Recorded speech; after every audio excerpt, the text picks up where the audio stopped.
Alright, so look, I realized a lot of people genuinely think that Peter Parker was quote unquote nerfed in Spider-Man 2. Like Insomniac did it to just make Miles look like the superior Spider-Man. So I replayed this game specifically to prove to you that he wasn't nerfed, that he was tired, he was burnt out. Honestly, I think people saying this whole thing about him being nerfed like skipped the cutscenes and only paid attention when they were playing as Peter Parker. And that's the problem. You don't even try to engage with the media you're interacting with. Rather, you just shut your brain off and get dopamine hits every time you push square. So with that being said, I'm going to break down how almost every cutscene proves Peter wasn't nerfed, how Miles isn't taking his place permanently, why you think Peter got nerfed, and I'm going to show you that I know you weren't paying attention. Let's get into it.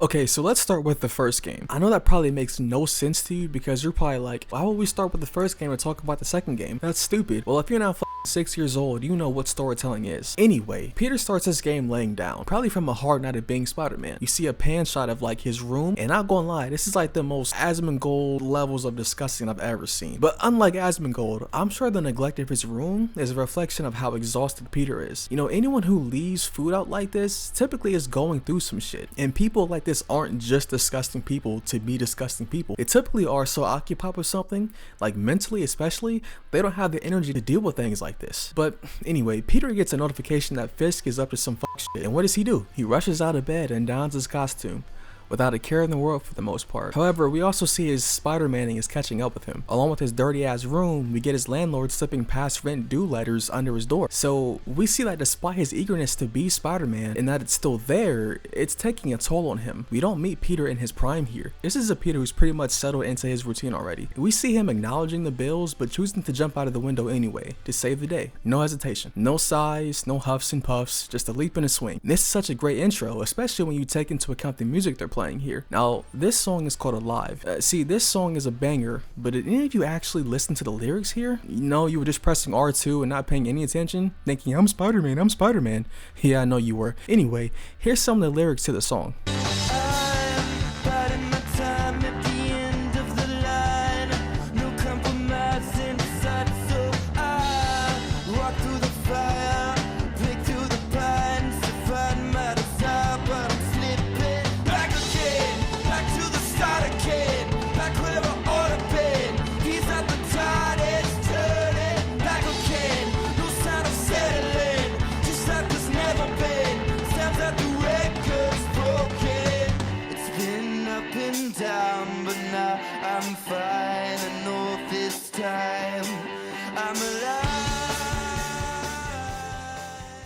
Now, I feel like I'm taking crazy pills here because this song is literally about Peter and nobody paid attention to that. Do you think the devs just chose this song because it sounded cool? I mean, anyway, listen, let's jump into the Spider-Man 2 intro. So here we see Peter rush into class, looking so happy to have a job. He's in his real element here. Teaching, changing the world by shaping young minds. You know, that of which Peter wants to do all throughout this game. But we'll get there. Now, we see Peter in his best youth pastor get up, but they show us a scene where Miles communicated to Peter that he's wearing his Spider-Man suit under his outfit, and he quickly covers it up. Now, did you catch the symbolism, or did you just think it was a cool scene to show that he's Spidey-Man? No, it's literally to show that he's keeping Spider-Man under wraps here. He wants to present himself one way, but Spider-Man is always underneath. He wore the suit just in case, but clearly he doesn't want to have to use the suit, as proven by this scene. Marco, why today? I'm so getting fired. Going back a bit, I noticed the only reason the spiders come outside in the first place is because Miles' spider sense goes off here. Miles can just run right across the pond? And that's weird, right? Why didn't Peter's go off? You're telling me he didn't see the sand coming through the window? See, I think he did. And I think he wanted Miles to take care of it. And only came out due to Miles saying that he needed him. Can anybody? I need your help. And two things here. One, Miles is acknowledging he's not up to Peter's level yet. So you weirdos can stop trying to say Miles feels buffed compared to Peter, because he himself acknowledges he's still the mentee. Also, I don't know why you're so obsessed with Miles being put in like this weird second place. I can think of a few reasons, but you don't want to go down the rabbit hole with me. Two, Peter needed that job, and he was probably hoping Miles could take care of it alone. This right here shows Peter's faith in Miles, even if he didn't fully believe it himself, or was just self-aware enough to know that Marco was way too big of a threat. Next, we see Peter fighting the mini San Marcos, and bro's going absolute f***ing ham, even when Miles calls him. But then he gets a call from Principal Evans. Things are okay until she asks, "Where are you?" After this, he starts to get swarmed by those San Marcos. Now you're probably thinking, yeah, this is the point where he begins to get nerfed. Do you not see that he's getting overwhelmed with the situation? Not necessarily just physically, but emotionally. He wanted that job, but he had to pull himself out of class to deal with Marco. He's caught between two worlds here, literally, and it's getting to him. Tell me you like empathy and haven't had any real world responsibilities in your life without telling me, right? But anyway, here's a scene that I've seen used in the argument that Peter was nerfed. Here we see Peter getting swatted out of the sky. And okay, listen, I get it. Where's his spidey sense, right? Well, look at this. Where the f is Peter gonna go here? This is like a split second happening and bro just has to take the hit here. Now, Peter can take a hit for sure, but he still feels it. He's not faking for the villain's sake, so he's dazed. And then comes the arms coming to like pull him under the sand, right? But let's analyze this for a second. Sandman's attack was a natural disaster level event. We're talking skyscraper sized, citywide destruction, and a completely unhinged Sandman splitting himself into dozens of different forms, like I said. Getting buried in that chaos wasn't about Peter being weak. It was about showing the magnitude of the threat. Even the most powerful motherfucker can get caught off guard when the battlefield itself turns against them. And look closer, dude. Peter wasn't alone in getting tossed around. Miles struggled too. The difference is Peter took point. He went in first, took the brunt of the initial attacks, and held Sandman off long enough for Miles to regroup and push forward. That's leadership. That's not a downgrade here. If anything, the fact that Peter got back up after being buried alive in a collapsing construction zone and still fought through the mission proves he's probably tougher than ever right here. He didn't lose power. He just faced an enemy operating at an absurd scale. And yeah, this scene is meant to show that Miles is becoming a decent Spider-Man, but this isn't meant to show Peter's weaknesses. Rather, it's meant to show Peter's overextended strength and perseverance and Miles' rise into the role. Miles helps him. Nigga, the tagline of this game is better together, not Miles is better than Peter, nigga. This to me just shows that they need each other. We already saw Miles needing Peter, now Peter needs Miles. It's like a natural progression. I think this scene is more symbolic of a torch passing than a Peter is so weak and helpless moment. You're just too far up your own ass to see that Peter quite literally isn't Superman. He's vulnerable to all the same shit most regular humans are. He just happens to have powers. Another scene I see often pointed to in how Peter was nerfed is when he's hit by a lightning bolt as he attempts to punch Sandman. People said that he was able to dodge electricity in the first game. Now, excuse me,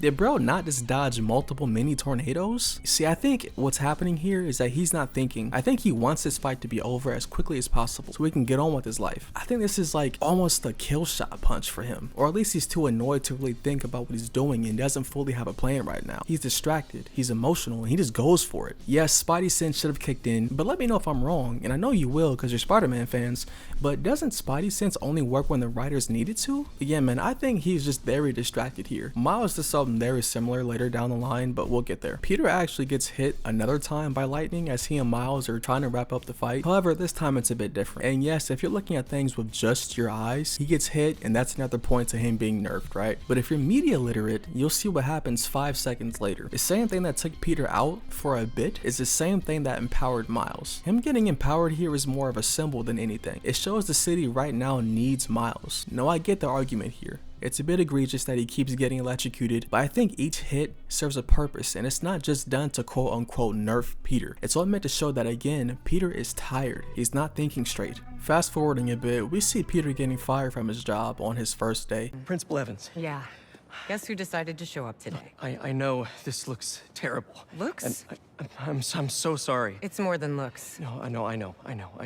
This And is this is the absolutely last thing that I ridiculous. wanted to happen, and it'll never happen again. I've had enough of this. No, look. No more excuses. Your job is to protect these students, not to abandon them. You're fired.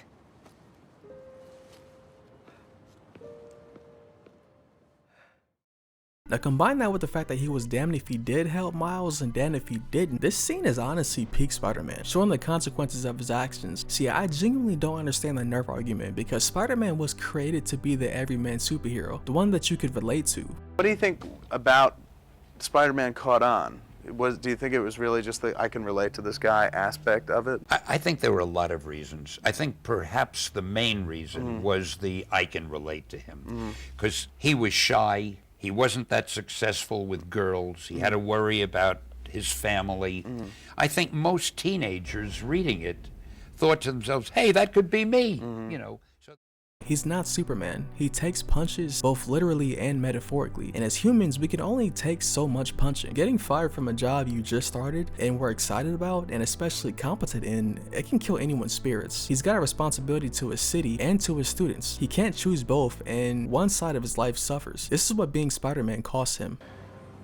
You being Spider-Man? It must be so hard keeping a job. After getting fired, Miles calls Peter and tells him about an open photo call at the New York Bulletin. Hey, sorry about the job. You weren't the worst teacher we've ever had, if that helps. Think I can put that on my resume? Well, listen. There's an open photo call at the New York Bulletin.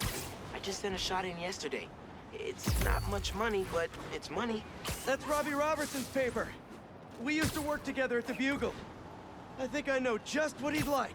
Thanks, Miles. But I think digging deeper, this is about Peter connecting with his hobbies and life outside of Spider-Man. One aspect of Peter that I've always loved is his penchant for photography. As a photographer myself, photography is almost like meditation. It's a very thoughtful practice, one that's perfect for relaxation and the type of thing that Peter needs at this stage in his life. I genuinely feel as though this game, in every cutscene, at least in the main story, tells the journey of Peter Parker needing a break, but you hoes don't want to listen to me. They want Peter to be this like weird ubermensch of man, and while he physically is, he's also 25 years old. He's a 25-year-old man, mentally and emotionally. Everyone needs a break, even Superman.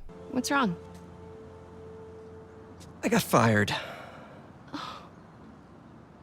You were so excited about this job. I know. I had the whole semester planned out. Next week, we were gonna make a potato-powered helicopter. I'm so sorry. Now we cut to Peter bringing MJ into Aunt May's, and now Peter's house. We see again how Peter hasn't had time to clean up, as evidenced by him playing Asmongold 2025 simulator. Now we'll bring up MJ soon, but I want to mention the part where he brings up the fact that May was in debt. She mortgaged the house to keep Feast afloat, and this too is another example of sacrificing one side of your life to help another. It's poetic in that she sacrificed her well-being for others. It seems like the Parker generosity was alive and well in her too. Sight! But this also means that Peter is now in debt as well. So not only does he get fired, he lost May recently, and now he has debt to attend to. More than 4K in fact. And I don't know about you, but being in debt's pretty fucking stressful. And that boy broke as hell. But anyway, also in this scene, we're shown that Peter and MJ's relationship probably isn't in the best of places right now. And we'll dive even deeper into that later, but we can see here that MJ says he's never really home for dinner. Hey, so, have you thought any more about moving in? We talked about this. I need to be in the city, close to where the action is. But think of all the romantic dinners we could have here. When was the last time you were home for dinner? Fair point. If this were the Raimi movies, I'm the other guy. Anywho, here we approach the main theme of Peter's arc, and maybe even the whole game, balance. Now this really disappointed me because this is so early in the game, which convinces me that you didn't really pay any kind of attention to this story. You were just trying to figure out if you could play as caked up Venom, huh? Anyway, watch this for a second. Spider-Man, is he a threat or a menace? Our phone lines are open. Menace. Definitely a big fat menace. Let me tell you something about this thing called superhero. He's neither super nor a hero. So what is that add up to? A fraud? An attention seeker? It's a bunch of nonsense. What was that? What was what? Peter. Oh, I thought I heard a rat in the wall. Hey, what's wrong? It's nothing. I was just...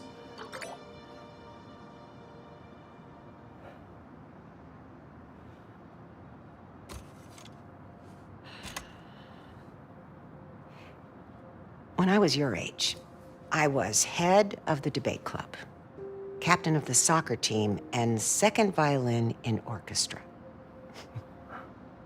Every year, I wanted a new feather in my cap. But when I tried to add honor roll student on top, I fell apart. Instead of being good at a few things, I wasn't good at anything. So, I scaled back. Balance is a process, not a destination.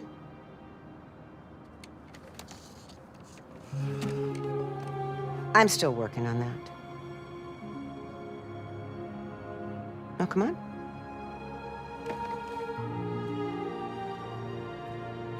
Come on.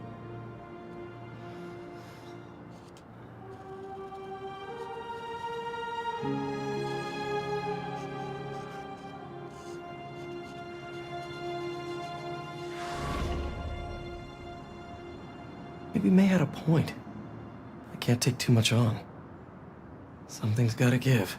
May is telling us what Peter needed and still needs in his life. Again, May sacrificed her well-being, her home, her money for others. And again, Peter does the same, and they're both to their detriment. She says herself she hasn't mastered the art of balance, that she's still working on it. Even though it's been years after this scene, she still was faltering, showing that again, balance isn't a destination, it's a process. Now, I never thought I'd be one of those YouTubers, but look at the walls of Peter's room. Peter is a massive nerd, but also an overachiever. On his walls, we see a number of awards. In specific, we see a Pioneer Award for the PIM, I love you, Dr. Pim. Science Summer Camp, his college diploma, and his first place robotics award. On the other side, we see another first place award in the NYC Junior Science Fair. On his desk, we see trophies for math and science. Bro was on the top of his game, an overachiever, and you know he brought the energy with him being Spider-Man for the first time. He's never been one to half-ass anything, but again, everyone has their limit. Instead of being good at everything, like being a good boyfriend and mentor and even Spider-Man, he became good at nothing. And don't get me wrong, he was still decent in those things, but it was enough of a falter to notice a difference. Others noticed it. He noticed it. So no, he wasn't nerfed.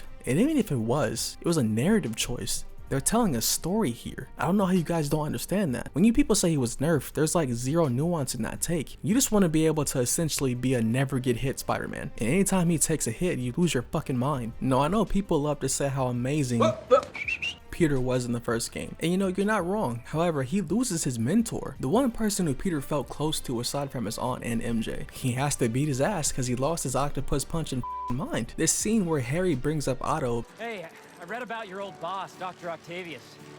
That must have been crazy.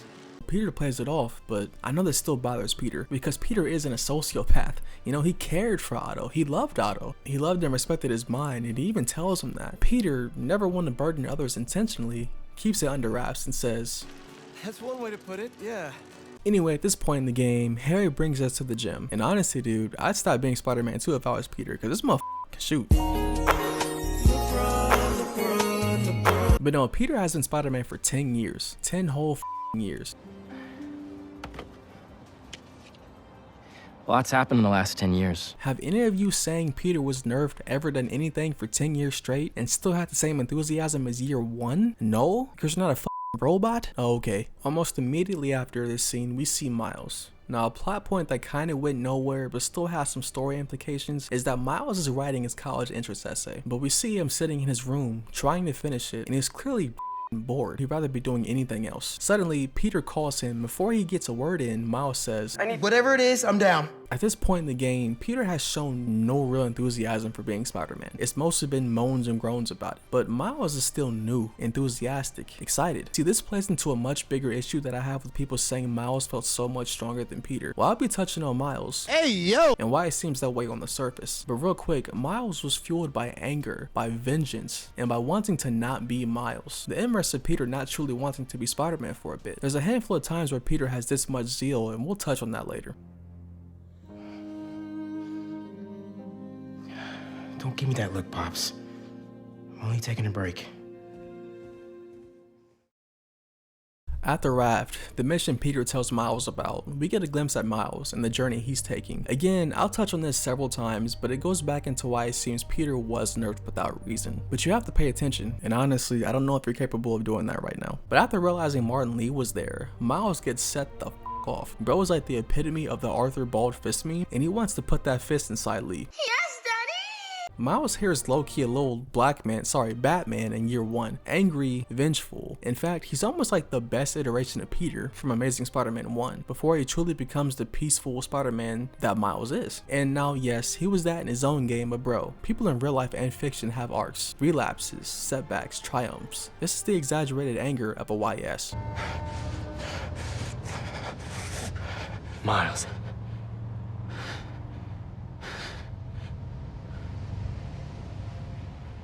It's fine. I'll be okay. Now this scene is probably one of my favorite Insomniac Miles scenes. Here we see Spider-Man catching up to Lee in the raft. At this point, Lee is drowning and Spider-Man just looks over him. He wants Lee to die here. He doesn't want to help him. Miles is battling with this like personal vendetta as Miles and his moral duty as Spider-Man. This is fueled by anger, and because of this anger, Miles does some pretty reckless shit later in this mission, which in turn can be seen as Miles being stronger than Peter. But look at what it's caused by. Anger. It's not pure strength. When you have no moral compass, anger and hate can outweigh care, caution, and discipline. In the struggle to take Lee from Kraven's people, Spider-Man has to let go in order to save people. And although he's let go, he saves people in such a reckless way here. Even when I played this the first time back in 2023, I felt like the method he chose was extremely dangerous and that there was totally better ways to deal with this propeller. But that's anger for you. That's Spider-Man being completely without rational thought here, directing his anger at Lee at this propeller. Miles isn't buffed. He's angry and barely in control here, which is Miles' arc, or part of it at least. But you didn't pay attention because he's not Peter, huh? I wonder why. Now, we gotta touch on the scene where Spider-Man meets Uncle Aaron. Now, you may all be distracted by how awful this beat sounded, but I believe that this scene is one of the best in this game and really serves to convey this message. This is Miles' Aunt May moment, telling him he needs balance, to focus on what's important. Now, I'll go by this scene for scene. We really gotta do this with the mask on? Here, we see Aaron wants to talk to Miles, not Spider-Man, which is just more reiteration that these two identities are indeed separate. Your dad used to give me that exact same look.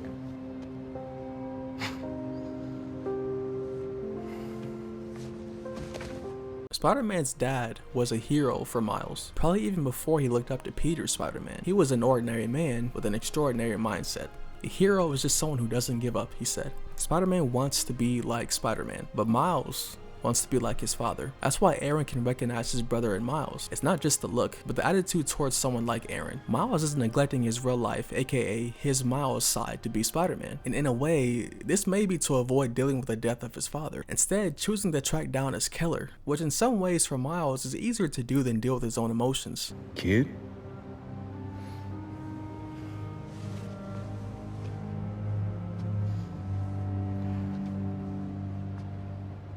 Martin Lee. Someone got him out. I know what you're thinking, Miles. This is not on you. We can't let him live up here. It's just another kind of prison. It's not that easy. Never said it was.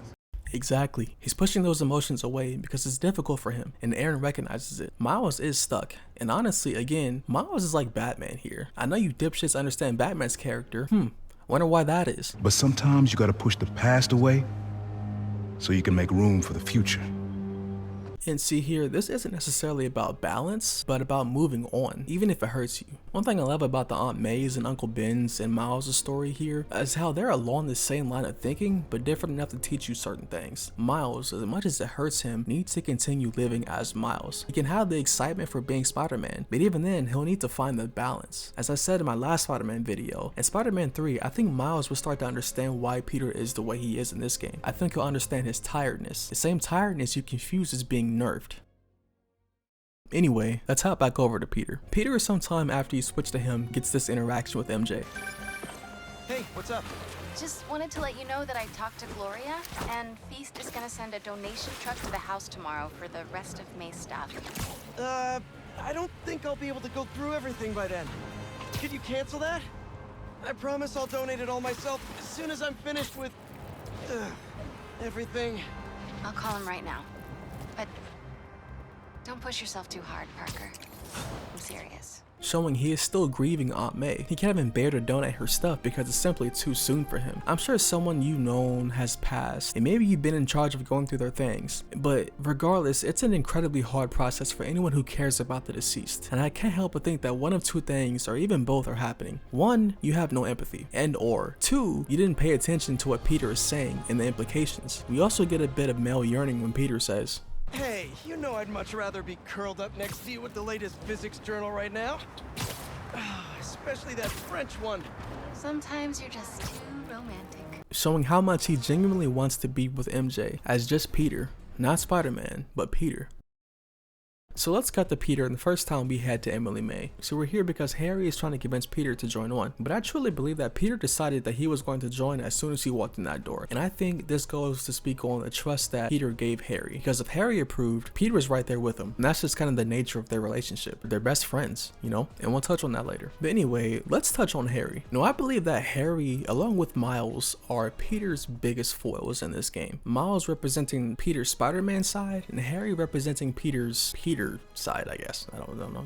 You know what I'm trying to say. But more on this later. But we see here as Peter is walking with Harry, Miles is like constantly texting him about Spider-Man stuff, and Peter is kind of blowing him off. Shut up. I think this is showing us that Peter is trying to focus on being Peter.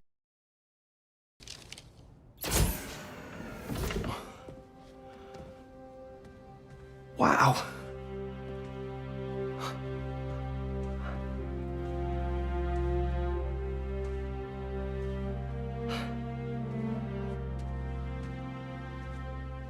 Man. Harry. This is all so amazing. It's perfect, really. It's just... things are really hectic right now.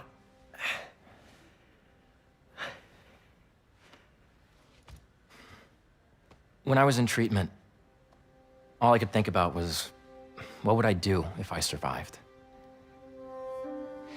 And I kept hearing my mom's voice, telling me that our planet is in trouble, and it's my responsibility to save it.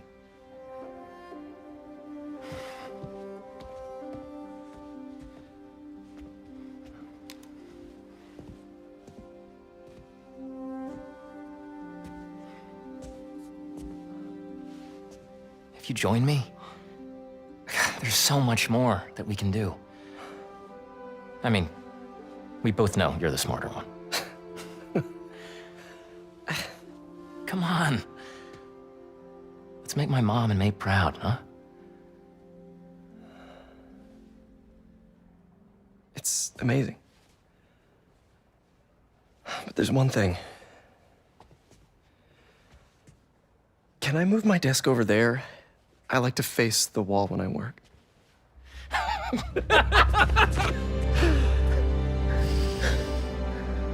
Oh, one quick thing. Ah!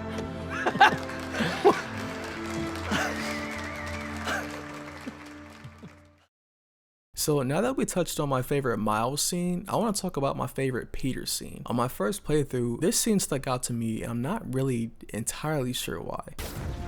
Gonna miss these chases when I'm in Emily May. The adrenaline, going through the city like it's an obstacle course, never gets old. Getting to do real science though. Actual money. Oh my god, finally did it. I have a stable career. Okay, cool it, Parker. Daydream about those fat science stacks later.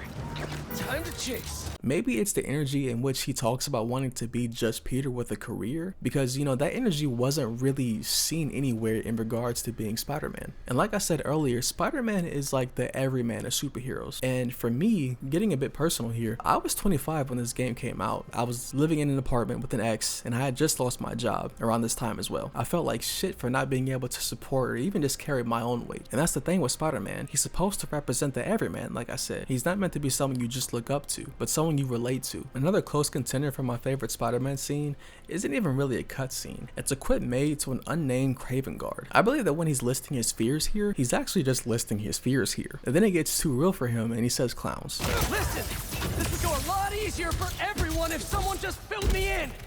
Kraven hunts what man fears most. That's all you need to know. Oh, so he's hunting failure? Intimacy? Clowns! It's clowns, isn't it?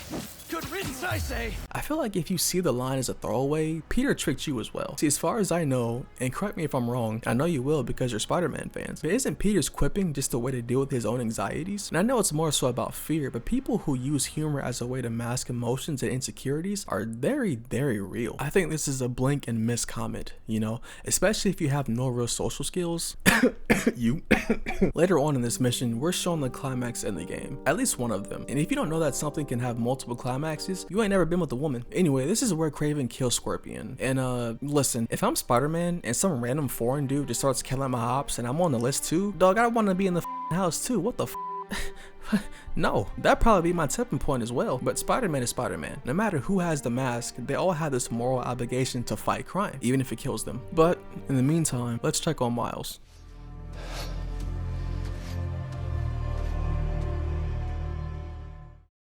Here, we see Miles working on his essay, and it says, "Who I am doesn't matter. What matters is protecting the people that I love." And on paper, this sounds nice and all, but low-key, if I was at college, I wouldn't accept, bro. This sounds like some serial killer shit. It sounds like some manifesto shit. Listen, I know it's not how it's meant to be taken, but I don't know, man. Listen. Anyway, after this shot, we see a scene of him seeing Lee and how he's on the loose now. We see some of that YS rage for a bit until his mom bursts in on him. In the middle of the conversation, he gets a text from Peter saying to suit up. He immediately leaves. His mom looks on in worry as he runs out the window. I think, again, all this serves to show that Miles is angry and laser focused on getting revenge, and he still has life in his Spider-Man, that of which Peter kinda lacks here, making it seem like Miles is stronger, but I assure you that's not the case. Thanks for offering to do this. We can get kind of blindsided by Felicia. I know you're busy with your college essay. It's cool. I always have time to Spider-Man. Sounds like you're as good at work-life balance as I am. Now, we talked about one of my most favorite things about this game. Let's talk about my least favorite thing about this game. And while it's my least favorite mission in this whole game, it's still important for explaining why Miles seems so much stronger. Once Miles goes into this Mysterium, he's told to think about his future, to focus on his hopes and dreams. As you look at these images, I want you to think about your future, your hopes and your dreams. Ah, yes. I'm getting good data. And we're done. Once the simulation is done, we're thrown into like the lamest mission ever with some lame ass knockoff rock band, and that's it just sucks. I'm sorry, but okay. So Miles wants to do music for an audience, right? Normal black teen behavior, sure. But then the simulation switches to another fixation of Miles, beating Martin Lee's ass. And you know, I genuinely think it's hilarious that the black teen wants to make beats and beat someone's ass. That's crazy. What do they mean? What do you mean by that? And again, there's parallels here between Miles and Spider-Man, with the music side representing Miles and Martin representing Spider-Man. He, while split between two sides, really still wants to kill Lee. Proving his anger, he quite literally throws music, aka Miles Morales, to the side to kill Lee. This mission sucks, but I'd be lying if I said it's not a decent way to show the struggle within Miles. They even show a text exchange between Miles and Haley. Miles has to essentially bail on her, drawing parallels to how MJ and Peter's relationship works sometimes, you know, because of them having to be Spider-Man. But in the meantime, let's switch over to Peter. Actually, that thing back there really messed my head up. Can we dip? Okay. Nice meeting you, Harry. Yeah, you too. So now we arrive at Coney Island. There's many instances that prove how Peter was simply tired and ready for a break, so bear with me. Yo, real quick, as I was like getting these clips, I sat on a bench with MJ and essentially told Harry to f off for a bit, and bro was just deaf staring at us both. Oh my god. But real quick, I want to mention something. Before, I said how Miles and Harry represent two different sides of Peter, you know, that being Spider-Man and, well, Peter. I thought the shot here was very interesting and maybe could serve as a bit of visual storytelling, you know, Peter being in the middle and Harry and Miles being on opposite ends, but I could be reaching. I don't know. Thought it was interesting to mention. But we get to a point in the Coney Island run where Peter and MJ are like testing their love. And now when I first played it, I chalked it up to just the carnival gang being a carnival game, you know? But the signs are there to prove that their relationship is still pretty rocky, at least from MJ's side. And we see more of that when she transforms into Scream. As they're playing the love testing game though, MJ asks, "What does this thing know about us?" Peter asks, "Maybe that you should move in with me?" Then MJ says, "Or maybe that everything's too up in the air to think about it yet?" Yeah, maybe. At this point, the meter goes directly to dead in the water. Now, I don't think that it means that their relationship is completely dead, per se, but it's not as peachy as it seems on the surface. MJ still has hang-ups about who Peter is and what he's capable of being at this point. Again, we'll touch more on that later, but it's apparent that Peter isn't there responsible, and he can't be as Spider-Man. He's lost his job, he's in debt, and I'm sure he's got EMF to fall back on, but I'm sure MJ is just waiting for that to fall through as well. And speaking of, we get a scene that's easily overlooked, the Hydra game. Now, here we play a game of whack-a-mole. MJ is just going ham for no reason, but as they're walking away, Harry asks, So, whose face were you picturing? On the moles? classic transference. It was totally Jonah's, wasn't it? Then MJ says this. Only one more and that prize is ours. Now notice she didn't even answer. She's taking any chance she can to shit on J. Jonah Jameson, but she just doesn't here. I genuinely think that she was picturing Peter's face, getting her frustrations out on his incompetence as a partner. Now admittedly, I might be reading too much into that, but that's what I believe is happening here. It's good to be back, Pete. Can I ask you something? Being gone, I've missed a lot. You just lost your job, MJ's got work woes. Are you both okay? Yeah, we're okay. Everything's great. I mean, especially with EMF, we're gonna change the world. Yeah. Notice Peter's hesitation and fake enthusiasm here. Also, listen to this exchange between Peter and MJ on the roller coaster. Being Peter is nice. I think we could both use more nights like this. Yeah.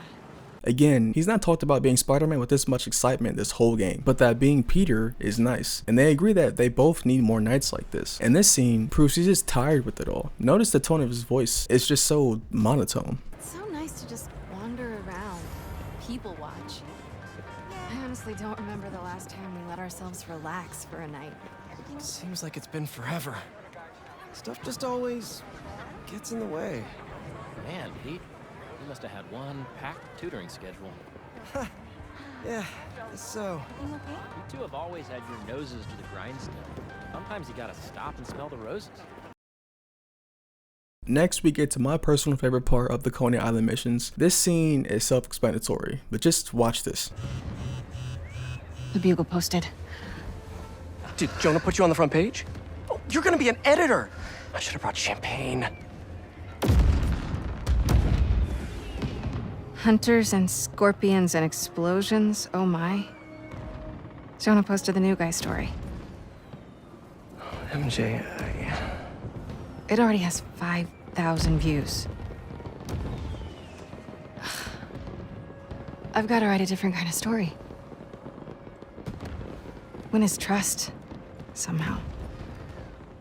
Hey, you'll come up with something. You always do. Thanks. Sure. And hey, if you need some help from your friendly neighborhood Spider-Man, I'd say we make a hell of a team too. Even if I do forget the champagne. Next time.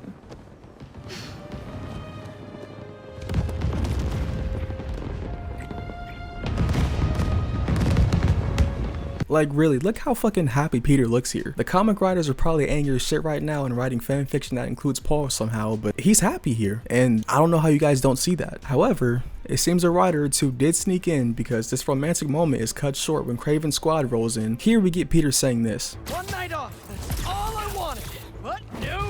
One night off is all I wanted. Does that sound like a Spider-Man that wants to keep doing this right now? He sounds like, I'm too old for this shit. But yeah, man, I think the Coney Island mission is a bit of a mini climax in that it really hammers home how Peter just wants to be Peter. And not necessarily permanently, but he needs a hiatus for sure, and he knows that. By this point in the game, we're finally introduced to the symbiote. Now, I said before that I didn't necessarily enjoy how they did the symbiote storyline in this, and that it felt kind of rushed. But at the same time, I appreciate what they're trying to do, and have been setting up this whole entire game. It's been said before that the symbiote is almost akin to a drug addiction. And if we frame it that way, I feel as though Peter's arc in this game makes so much more sense. I feel as though this suit, when he has it, it's like his crutch. He feels on top of the world, you know, he feels he's a better Spider-Man, a better hero, but it's costing him his friendships and relationship with MJ. He's just leaning more and more into being quote-unquote Spider-Man, but we'll touch on that later. But for now, Harry has a symbiote, which brings us to one of the coolest missions in the game, the one where Peter and Harry attempt to save Tombstone. In one of the scenes in the beginning, we see Harry and Peter fighting random thugs, and the two banter about what it takes to be a hero. Harry, the newbie, has enthusiasm. Peter keeps trying to bring him back down to reality though. Never felt so strong.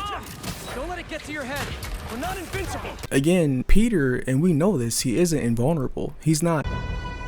And he's saying that for himself here, speaking about himself as well, not just the both of them. But moving on a bit, just to compare the enthusiasm levels again, we have Harry rushing into battle here. He's full of life and excitement, and Peter just goes, Here we go again. I really do feel like a broken record here, but I'd rather that than feel like I played this game and didn't pick up any of what Insomniac was trying to portray. Feels familiar, doesn't it? Anyway, let's skip forward to a point that also gets brought up when people say Peter was nerfed. Peter getting stabbed and killed by Kraven in the zoo. People claim that Peter should have been able to like stop or at least detect that he was about to be stabbed, but like, you guys know that Kraven isn't a regular human, right? Kraven is literally a superhuman. I mean, yeah, he can obviously be killed, but the potions you find in this game are the ones that he uses to enhance himself. The potions enhance his physical prowess, and yes, that includes strength. And yeah, Peter can be all types of badass, but like, Kraven isn't a pushover here. He kills Peter's ops extremely easily, and even talks shit in the process.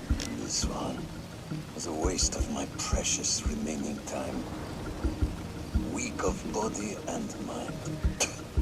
Perhaps this technology will be of use. You're telling me it was so hard for you to believe that Peter got stabbed? Dude, in the comics, he gets buried alive by Kraven. Was he nerfed then too? Or was it like a storyline that served to show how much of a badass Kraven was? Think about that, because the clues are there, I promise you. But yeah, Peter did die here. And I think Kraven killed Peter here because he caught him at a time in his life where he was either at or approaching his lowest enthusiasm in being Spider-Man. After he's stabbed, we see MJ carrying Peter, encouraging him to keep walking, to keep going. In the process, he's apologizing for everything he can't be for her.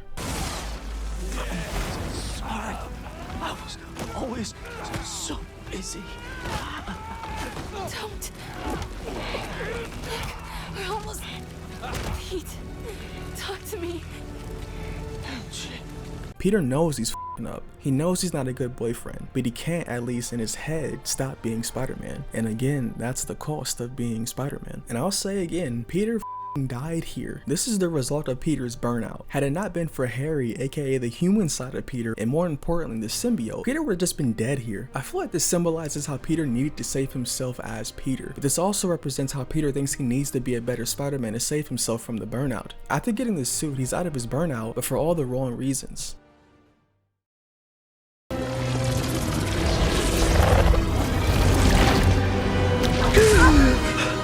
What happened?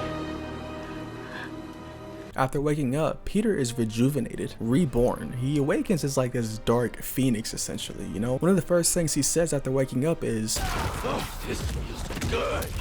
alluding back to the drug reference from earlier. But with that being said, let's switch over to Miles really quick.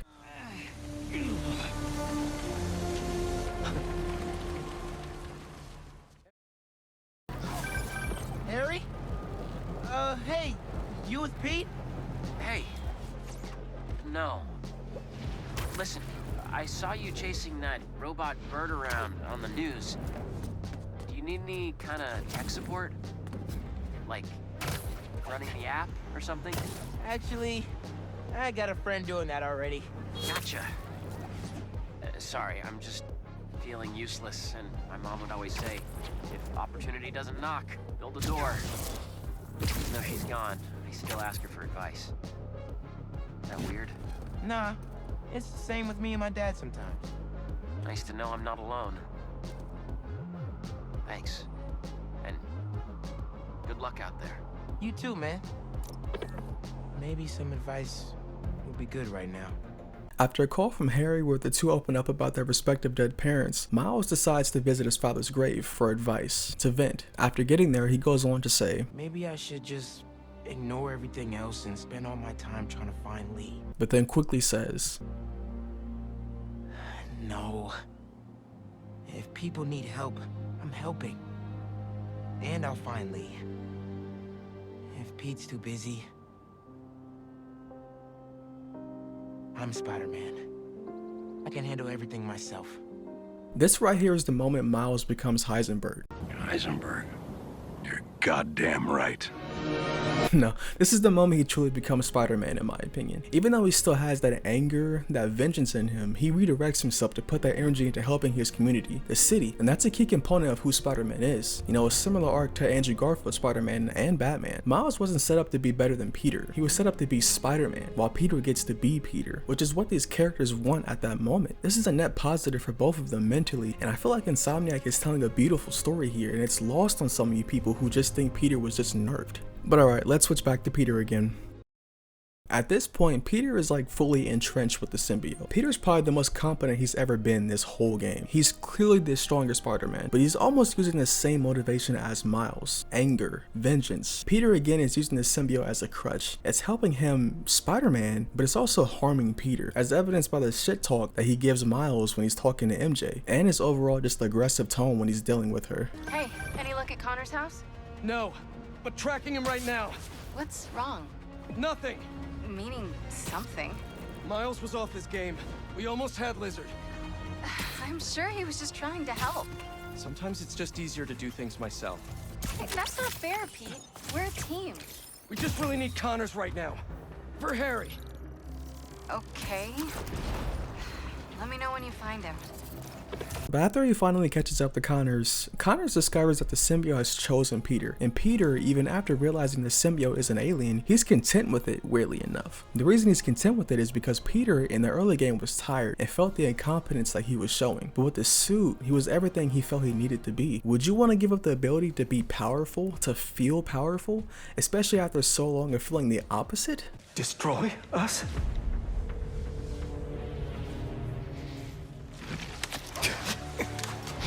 Peter and his crutch, his enhancement, are now one. MJ, I'm glad you called. How you doing? Good.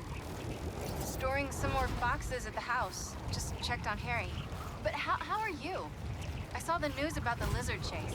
I'm great. Connors is cured. The suit's still going strong. And apparently it's called a symbiote. Oh, and it's an alien. Which is pretty nuts, right? Wait, what? You don't sound concerned. I'm a little concerned, but I also couldn't have stopped Connors without it. Peter, the two of you tore through half the city. Like, did you see what you did to the museum? I'm honestly surprised nobody got killed. I'm not. And you know I had to cure him somehow. I mean, should I have just let him keep destroying things on his own? That's not the...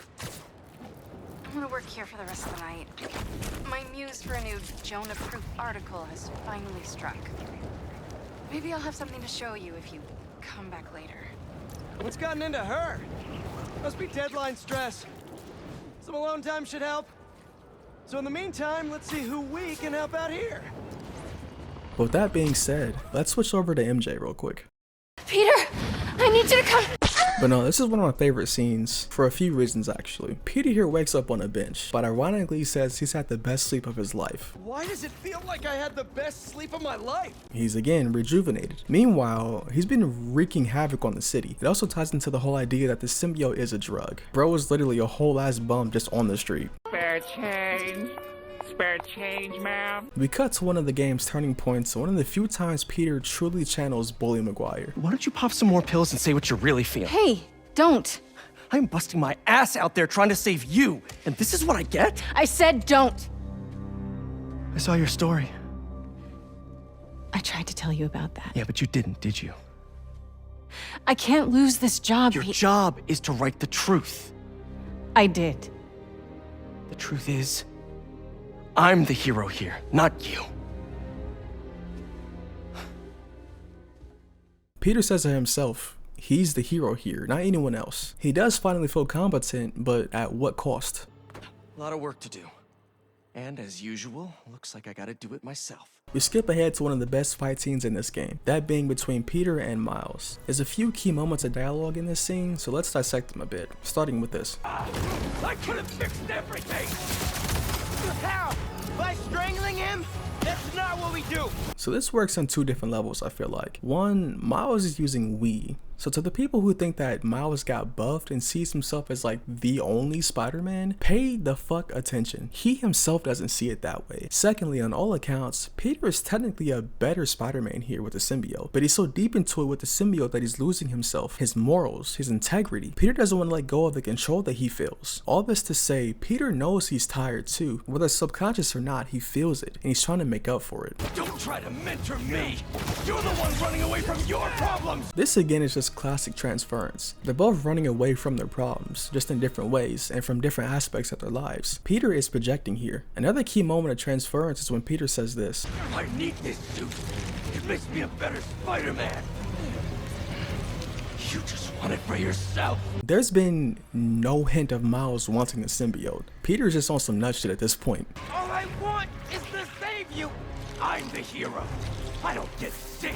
Okay, so look, I'll be frank and say that I know Miles has been set up to be Spider-Man, like the main Spider-Man of New York, for a time though, but we'll get there. This line right here is a great summation of that arc between those two. Miles wants to save Peter from not only the symbiote, but himself. Whether or not he sees Peter hurting internally, the message that Peter needs a break is speaking through Miles. Peter, on the other hand, is quite literally you.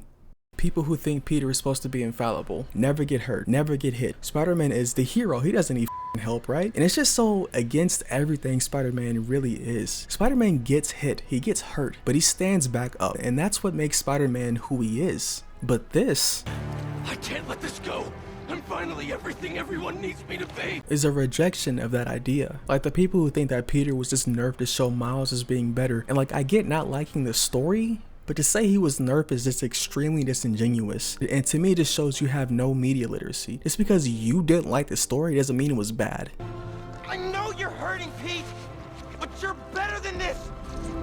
I know, but no. Alright, so let's talk about this scene too. So Miles does know Peter is hurting. He's still grieving. His work is getting sloppy and he's tired and overwhelmed. Miles has nothing but sympathy for him at this moment. Even when he's low-key beating his shit in. My favorite part of this scene is when he says, People in my life, they keep dying. I blame myself for that. They needed a hero, and if I thought some suit could save them, maybe I'd be in your shoes now. And I feel like it's so black and white. It's like, wait, black? White? You smart. But no, Miles himself is saying that he understands. You're tired, but this isn't the way to save them. You need to save yourself first, and only you can do that. You gotta be stronger than that. This time, you have to save yourself. You have to figure out what serves you and put your energy into those things. But Peter, never wanting to let anyone down, he just can't. This battle is a battle within himself as well.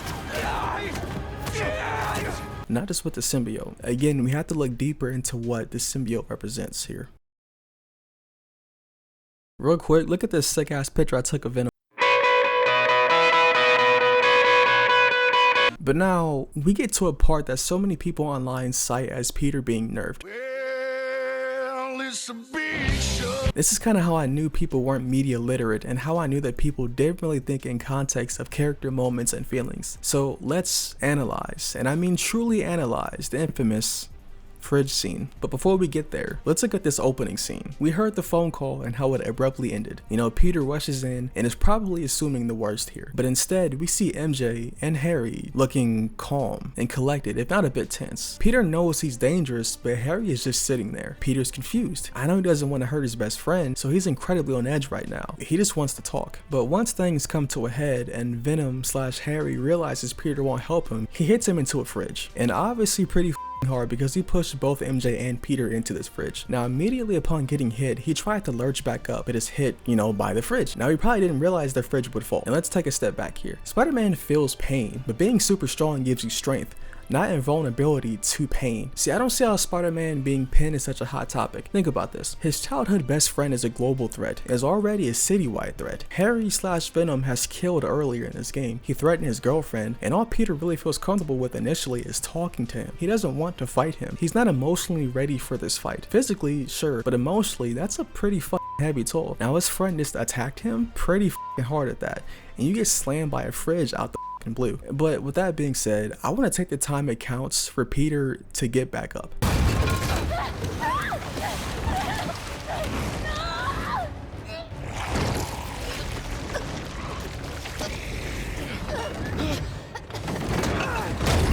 So it's about 12 seconds here. 12 seconds isn't that long of a time, dude. And even so, have you ever watched a TV show? Have you ever noticed when a character does something, it'll pan to another actor and then they react? Or do you think that it takes the person 5 seconds to react to whatever they were reacting to? Or are you smart enough to realize that those two scenes took place at the same time? Parallel action is where the film cuts between 2 or more different stories that are related.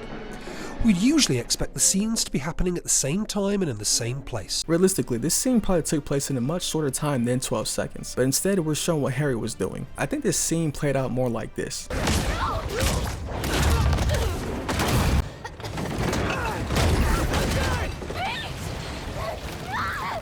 if we're accounting for real-time reactions. I know you'll probably find some stupid argument regardless, but that's my take. I think most other viewpoints are disingenuous and show your real lack of media literacy, like I said. We can absolutely debate this in the comments, but I need you to watch the whole video first before you do so.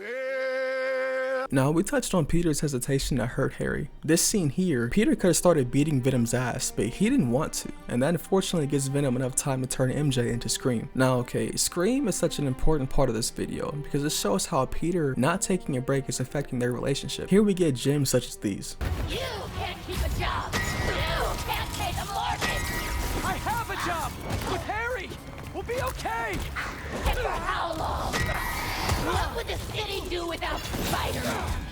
Look how it's doing with you! Now correct me if I'm wrong, I know you will because you're Spider-Man fans, but does the symbiote not enhance who you already are, what you feel inside? This is MJ finally telling the truth with no filter, and it hurts, but it's the absolute truth. The truth that Spider-Man, that Peter needed to hear. Peter needs to focus on being Peter and healing his relationship with MJ, but more importantly himself. He needs to focus on the things that serve him.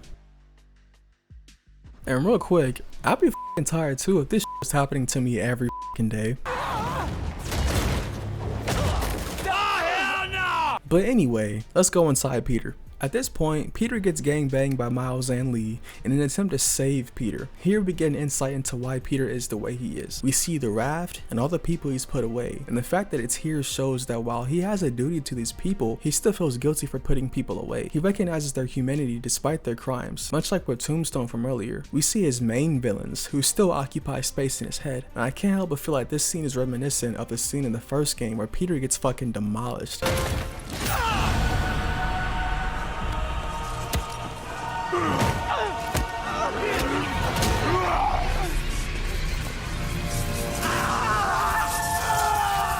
I think this fight scene took a lot out of him mentally. The fact that that sequence still plays in his head says a ton about why Peter is so tired. You'd be tired as too if a whole squad just beat your ass. But here we see the prison break, which is reminiscent of the citywide outbreak that happened in the first game, which is probably extremely overwhelming for Peter. Hell, listen to the conversation Miles and Lee have here. Everyone he puts away, they keep coming back.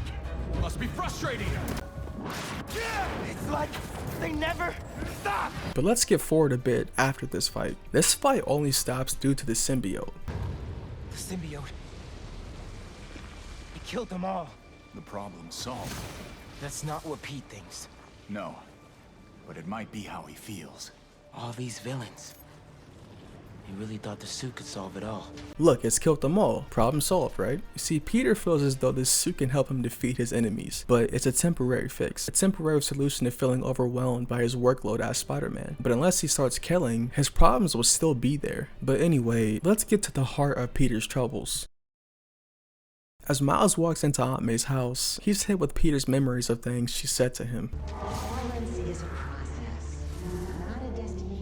As Miles attempts to enter Aunt May's room, he's pushed out by the symbiote. The symbolism here is that the symbiote, aka Peter's crutch, his inability to really take the break to focus on Peter, is pushing him out. He's trying to repress that memory of Aunt May and how much it's affecting him. He's trying to reject the fact that he's hurting, that he can't be the Spider-Man people, including you, want him to be.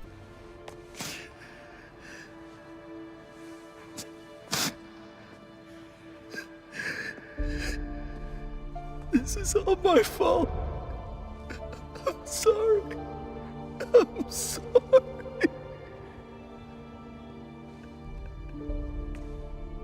Pete.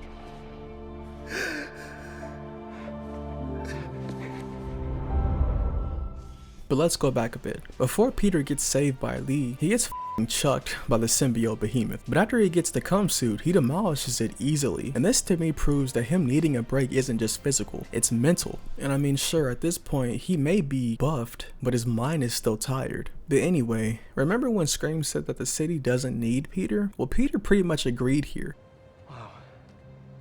Reforming your greatest enemy. Can't say I've ever done that.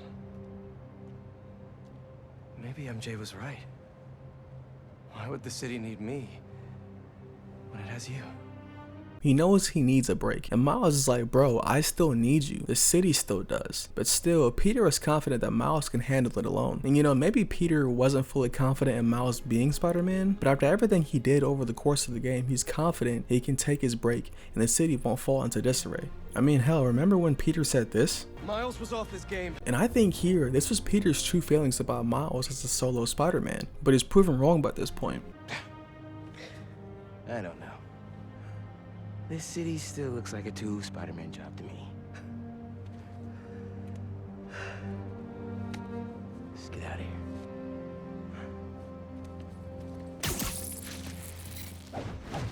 But alright y'all, we're in the home stretch now, and hey, if you made it this far, you're liking the video, go ahead, like, comment, subscribe for me. If you hate the video, comment why, dislike the video, I don't know. With that being said, let's get back to it. So now we skip ahead to the infamous Miles scene where he debuts this ass Colgate Spider-Man suit. And look, I get it, it's ugly, whatever, not the video for that. But I genuinely think that this scene is one of the most important scenes in this game. It's a shame that this suit made an appearance here because it really does undercut the importance of the scene. You know, here we have Peter and Miles talking, no masks, about to go in and fight Harry. Peter is telling Miles how he doesn't think he'll be able to stop Harry without killing him. He looks distraught here and says, I can't lose him, Miles.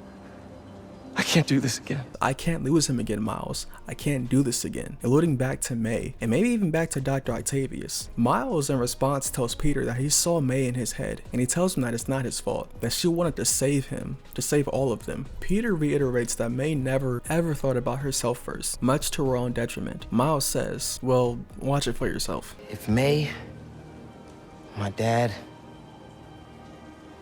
if they were here, they would want us to stop thinking about them. They'd want us to help people, to fight. Harry's still in there. And we're gonna fight like hell to get him back.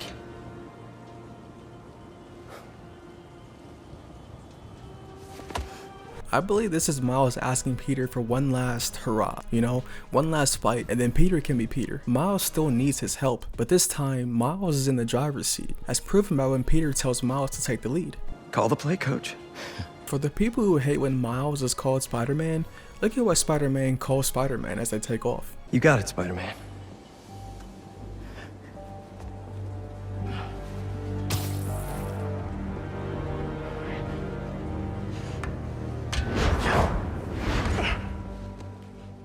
But now we skip to the final fight. There's a point in this fight between Peter and Venom where he's attempting to pull him, and I know people praise Yori's voice acting as Peter, but this scream as he's trying to stop Venom is gut-wrenching. You can really hear the pain in his voice. Harry! Please! I see this as a last attempt to get Harry to stop what he's doing, a way out of hurting his friend.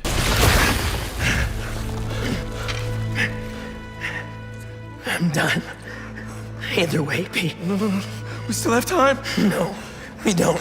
Peter is still trying to plead with Harry to fight, to reassure him that he can still save him, but Harry just can't, or won't fight, which is a great parallel to how Peter refused to fight as well, refused to take time for himself. The difference is, by the game's end, Peter is strong enough to fight to be Peter, to trust in Miles. Unfortunately, Peter's worst nightmare pretty much happens and Harry dies in the lab. Peter is even more distraught. He had no choice but to fight, and he still ended up with the outcome that he didn't want.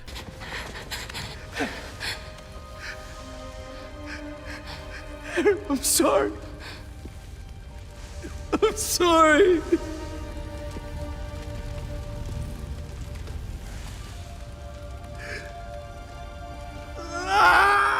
But symbolically, Miles comes and revives him. If you don't see the symbolism here, I don't know what to tell you at this point.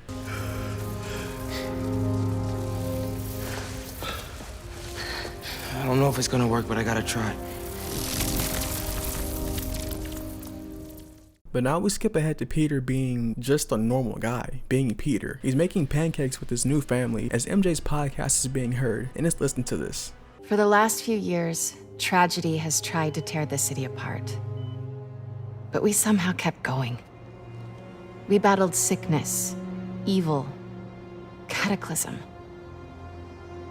We are tired, anxious, stressed, numb.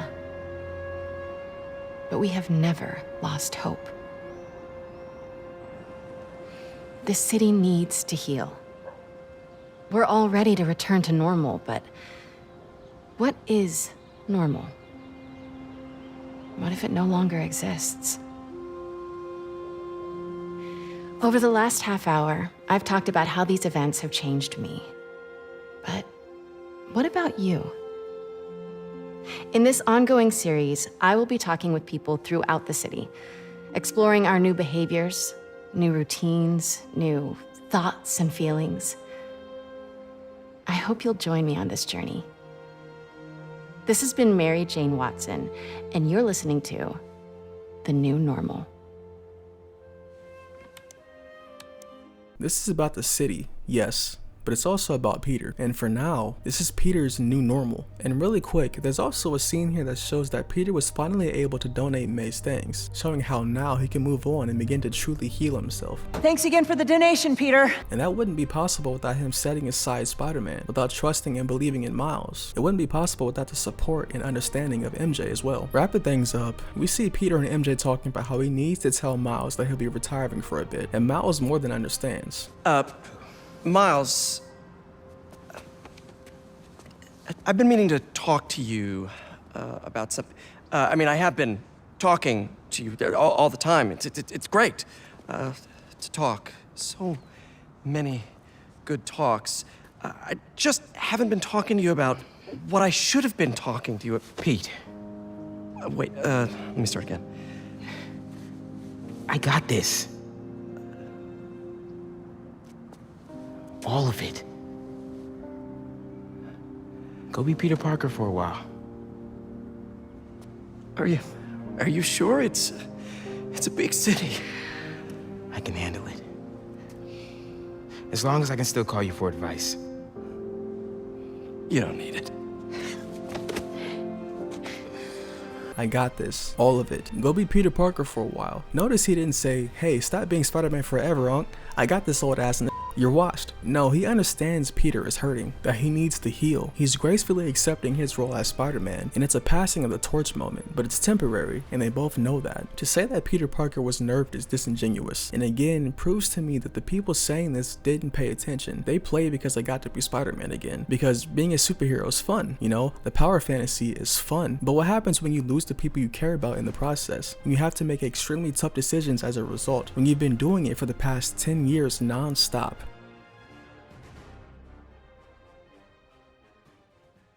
Okay, so listen, do I think Peter was nerfed? Yes and no. He was weakened, but it wasn't without reason. And I feel like if you can't get down with the story they're trying to tell, so be it. You just didn't like the story, and that's fine. That's completely fine. But all the story threads make absolute sense. And the talking points I hear for Peter being nerfed are so unintelligible, it's grating to read over and over and over again. These people aren't fans of Spider-Man. They're fans of power fantasies. Anything that goes against that is just demonized. Miles, on the other hand, isn't buffed to make Peter look bad. They're using Miles to show how much Peter needs to break. Miles isn't there yet. He's not broken. He hasn't lost as much simply because he's the newer guy on the scene. But he will get there. I can almost guarantee that. To be Spider-Man is to lose, to get hit, to get hurt. But Spider-Man always rises again, no matter what. And that's what makes Spider-Man Spider-Man. If you still think Peter was nerfed at this point, you didn't need a YouTube video. You needed a lesson in empathy. I've been Never Not June. Thanks for watching. Yeah, I'm always saying that I'm up too late. Don't speak in the room when I'm on my own. Tell me, all my choices untouched by fate. Will I reach a limb I can cover? I don't wanna keep running. No, I don't wanna keep running. It's always something with me. I search the world for belief. No, I don't wanna. Okay, with these rappers, expectations, good workers don't ever fall. Cash won't pay, roll they grow, they sing discount prices for my soul. I just put my life on hold, so that I just need lower goals. Strap my boots and sacrifice, or die with a good credit score. 4 walls, strap me in, hope a song can get me out. Blue collar, shackle gray, hope a post can cut me out. No such thing as humble kings, every peasant got a song. Listen to a nigga sing, but my crown I carry all that I have, I got on my own. Is that shit sustainable? 5, 6 years ain't had no home, is that shit obtainable? All I wanna do is put my city on the map. So I plead to the powers be, I hope they go with that, right? And I just wanna forge your name in this world.